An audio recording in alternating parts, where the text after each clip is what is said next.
ઢ એટલે કે ઢ વત્તા ઔ બરાબર ઢ. ઢ પછી આવશે ણ એટલે કે ણ વત્તા ઔ બરાબર ણ.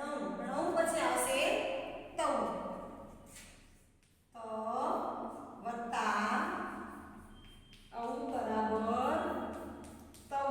તૌ પછી થૌ એટલે કે થ વત્તા ઔ બરાબર થૌ.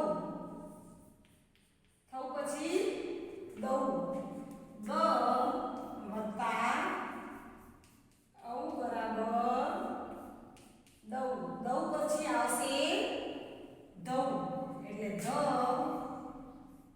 વત્તા ઔ બરાબર ધૌ.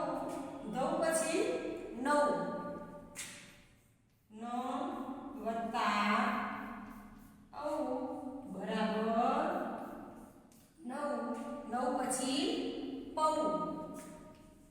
પ વત્તા ઔ બરાબર પૌ. વિદ્યાર્થી મિત્રો, આ તમારી પારાક્ષરી છે ઢ થી કરી અને પૌ સુધીની. આપણે અગાઉના વિડિયોઝમાં કૌ થી કરી અને ઢ સુધીની પારાક્ષરી શીખ્યા હતા. એના પછી ઢ થી પૌ સુધીની આજે પારાક્ષરી હું તમને જે રીતે શીખવી છે એવી જ રીતે તમારે પણ વાંચન કરવાનું છે અને એક વખત ગુજરાતીની નોટમાં લખવાનું પણ છે. જેમ જેમ મેં લખ્યું છે બોર્ડમાં એવી જ રીતે તમારે તમારી નોટબુકમાં લખવાની છે અને એક વખત વાંચન પણ જેમ હું કરું છું એવી રીતે તમારે ઘરે વાંચન પણ કરવાનું છે.